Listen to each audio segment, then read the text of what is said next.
It's not just about speed, it's a way of life. For Jeff Bonnet, it's a lifelong passion that took him from the streets to the attention of street outlaws.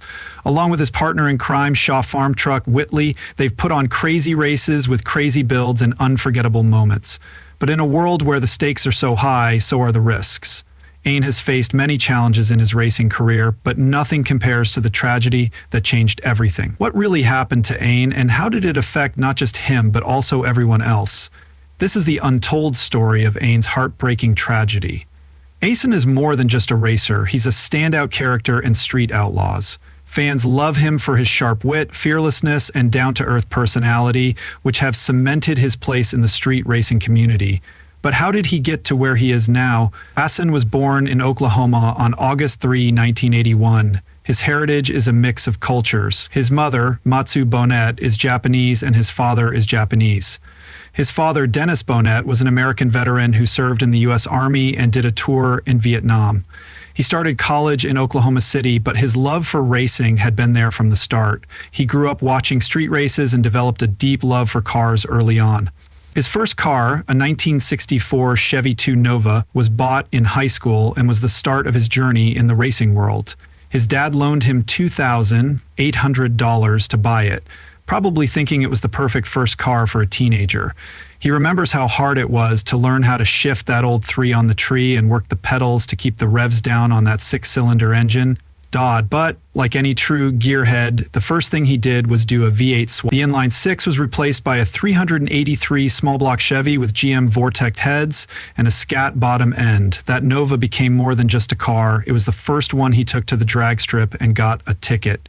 He got creative to pay for it, figured out that every house had a number. If those numbers were hard to see, it could be a problem in an emergency, so he started putting notes in people's mailboxes, telling them that if their house ever caught on fire, the fire department would need to find them quickly. They'd call him and he'd paint their address right on the curb. Just leave the cash in an envelope and he'd come by, grab it, and do the job. His dad taught him how to drive that Nova, even though it wasn't exactly a smooth road. His dad wasn't a good teacher, mostly because he was too worried about his son's driving, which wasn't great at the time. Lessons were more frustrating than helpful, but he eventually got the hang of it, at least the basics. But he made the most progress on his own terms. Every day he'd take the Nova out and drive around his neighborhood, until he felt confident.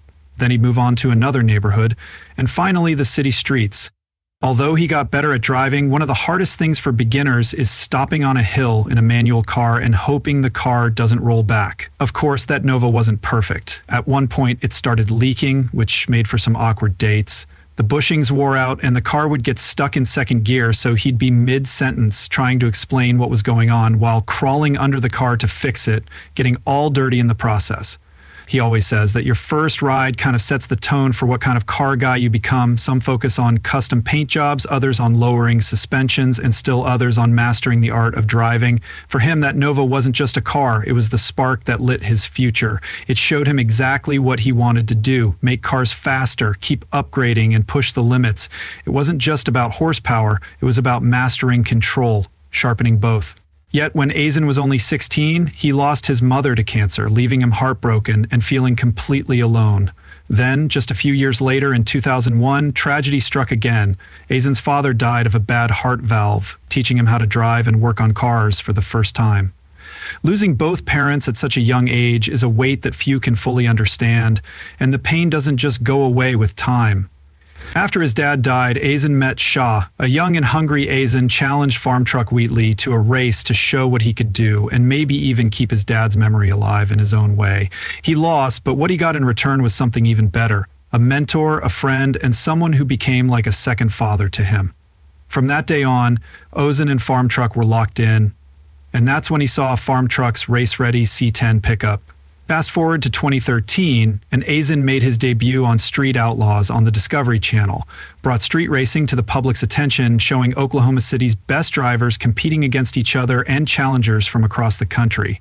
AZN and Farm Truck quickly became one of the show's most famous pairs, riding under the Farm Truck and AZN crew. But Street Outlaws wasn't just about racing, it was also about entertainment. Farm Truck was the driver and strategist behind the wheel, and AZN was the voice, personality, and one who delivered sharp comebacks. People didn't show up in high-end polished cars. Instead, they drove unassuming, beat-up rides like the C10 pickup, which was meant to look slow but had serious horsepower under the hood.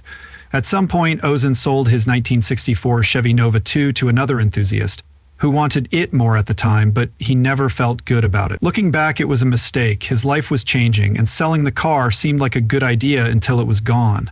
As soon as he handed over the keys, he knew he had never seen it again. He felt bad about not letting go of the anger, and he started to wonder where the Nova went. He found the old VIN on an insurance card and tracked it down all the way to North Carolina. But after that, the trail went cold. Every lead, every conversation was just a dead end, and no one would give him a straight answer. While AZN was out there hitting wall after wall, Farm Truck was working on something else. With the help of local police, he tracked down the car's owner and pulled off the ultimate surprise, which AZN had no idea about. As soon as AZN got the Nova back, he decided to make it better than ever. He went to Church Boys Racing and laid out the plan: a roll bar, widened rear wheel wells, and a new rear differential. The whole setup needed a fresh start. The car itself was just a shell: no engine, no transmission, gutted interior. A bare foundation waiting for a second chance. But what AZN didn't know was that his friends weren't just helping him out. They were fully committed. For a year and a half, Farm Truck Lou from 405 Photo and Chuck from Church Boys Racing carefully planned every step of this build to make it truly unique. He sourced every part and modification and made sure AZN knew about all of them. Once the base was set, the team improved the outside by adding new front fenders, turn signals, headlight bezels, and reinforced front and rear bumpers. This is because even with top-level brakes, extra protection is always a good idea. Once the bodywork was perfect, Cody Black from Church Boys applied a flawless coat of PPG red paint, making sure the car not only drove well but also looked great. At the end of the day, this project was never just about bringing Einer's Chevy Nova 2 back. It was about finally finishing it the way he had always imagined. It was about building the car the way he and his father had once dreamed, an idea that had been unfinished for years. When he finally saw it finished, it was exactly what he had imagined, down to the last detail. But this build wasn't just about the car. It was about the people he worked with, the late nights he spent working on it, and the friendships that grew stronger with each turn of the wrench. This wasn't just a restoration, it was a reminder of the people in his community who made sure he got the car home. Now, every time he looks at that Nova, it's more than a piece of his past. It's a symbol of the family he's built along the way. But cars come and go. AZ sold the Nova and started working on a 72 Datsun 240Z. His 66 VW Bug is called the Dung Beetle because of its rusty exterior. It has a 1,000 horsepower turbo engine that can go over 208. But of all the high-powered builds, his 2008 Jeep Grand Cherokee SRT8 is the one that stands out the most to him. To AZN, that Jeep is a perfect 10 and the best daily driver he's ever owned. For AN Farm Truck, a daily driver isn't just about getting from A to B, it has to do it all. No small cars here, they need room for the Jeep, may not be the biggest, but it strikes the right balance. It has enough space in the back for a few friends' gear and enough speed to keep things interesting. On top of that, it has all-wheel drive, serious horsepower, and a large aftermarket scene, which is something they always look for. If a car can't be modified, what's the point? This Jeep, on the other hand, is a powerhouse with sharp handling, endless performance upgrades, and all-wheel Brembo brakes that are built to go 200 mph without fail.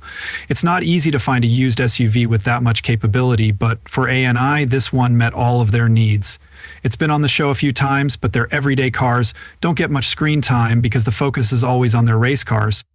And joke that their daily drivers keep turning into builds anyway because they can't seem to leave anything in stock. They start out as regular rides, and before they know it, they've been changed into something completely different. The plan was never to mess. While at PRI, Ann met the guys from Modern Muscle, who showed him what this all-wheel drive setup could really do. Adding a big Hemi was so much fun that he couldn't say no. When they told him they had a 405 cubic inch engine, that sealed the deal. Now this Jeep has a modern muscle Hemi that's bigger than the stock 376 cubic inch engine. They added top-of-the-line parts from Mahle, Edelrock heads, and just for fun, they added a Punch-A D1X Pro charger to handle all that extra power, and they upgraded everything behind the engine, including the Paramount Performance Product Stage 5 transmission axles from the drive shaft shop. This 55,500-pound SUV was built to go fast on the street or the track, and knew the Jeep was powerful, but he never thought it would be the main vehicle in one of the most memorable road trips of his life. In 2017, he and Farm Truck went on a cross-country drive from Oklahoma City to Fontana, California for the first mega race. The high-stakes event aired right before the start of a new season of Street Outlaws, pitting them against Aaron Kaufman, best known for his roles in Fast and Loud. That trip could have been a disaster, long hours, high stakes, and anything could have gone wrong. Instead, it turned into one of those road trips that you'll never forget. This is what happens when your job is already crazy. Now AZ really values his Nova, both as a car and as a link to the past. But when it comes to road trips, he's not thinking about the past, he's thinking about the present, the next stretch of road, the next stop. Like Farm Truck, he doesn't dwell on memories, good or bad. He remembers them, but he's not one to get lost in them. For him, the best trip is always the most recent one, until the next one comes along. That said, he has a lot of respect for the history of this stretch of Route 66, especially since it's so close to home. Is a loop that car fans have been traveling for generations. It's where the culture lives, a cruise down the strip, a stop at Tasty Freeze, and a drive past the Sonic. It's all part of that timeless tradition. It's where people meet to talk about cars and enjoy the drive, but now that he's famous, he can't just hang out like he used to. Cruising is one thing, but it's harder for him to fit in. After the Mega Race episode aired, Street Outlaws Season 9 became official. Looking back, AZ remembers that as one of the first times two of Discovery's biggest shows about cars came together. That kind of crossover was rare, and it was even rarer for two shows in the same genre to actually compete against each other. What made it even more interesting was how different the two shows were. One was about making money by flipping cars and making deals, and the other was about pure street life. Putting racing and business together was bound to make things interesting, and it did. It caused chaos, but it also led to new friendships, and in the end, it's those unexpected moments that keep people watching. That's what makes Street Outlaws unique. It's not just another car show, it brought something new to automotive TV that had been missing. It connected with a mainstream audience in a way that most car shows never had. It had people who wouldn't normally watch car shows watching it. They became hooked on Street Outlaws. Maybe it's the way the racers act or the way the cars are shown, but whatever it is, it works, and that's probably a big reason why the show has become so popular. It's not just about the cars. It's about the people, the competition, and the way of life. It brings together different parts of the car world to show not only what these racers do, but also who they are. That's why so many people are interested in Street Outlaws. The show brought street racing to the attention of people who never would have thought about it before. That's been a game changer for everyone involved. It started a movement and a buzz that goes beyond the racing world.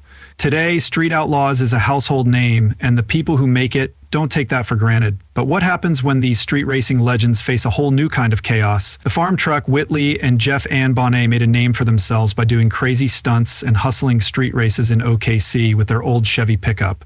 But in 2017, they took their skills overseas to Australia to experience Summer Nats, one of the world's most extreme car events. They didn't just watch, they got involved in the chaos, soaking up the energy and culture. By 2018, they weren't just there to watch, they were ready to compete, entering the burnout contest to make their mark.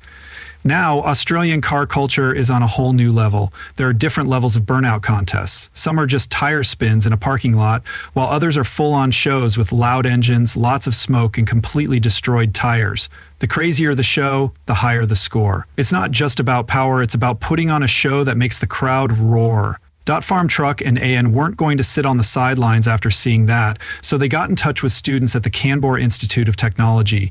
They took another C10 truck that looked almost exactly like their usual ride and turned it into a burnout monster. It's LS-pounded, supercharged, and built to shred tires like it was made for it. So it's time to go. Farm Truck jumps into the driver's seat, ready to push this machine to its limits. When the green light flashes, he slams on the gas, sending smoke billowing into the air as the blown LS engine roars to life. The crowd goes crazy, but the run changes direction. He hits the wall a little, but it's nothing serious. He lines up for another pass. They took a harder hit, and the run was over. It wasn't what they wanted to happen, but they both made it out alive, and that's what matters in the end.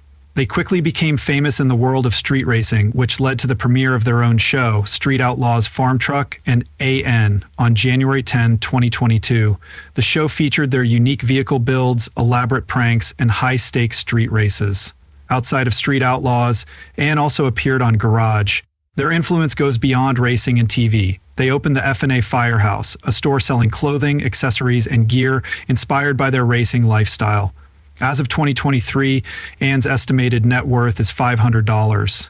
At 42, Ann is still doing what he loves, making TV shows, racing, and living the car life.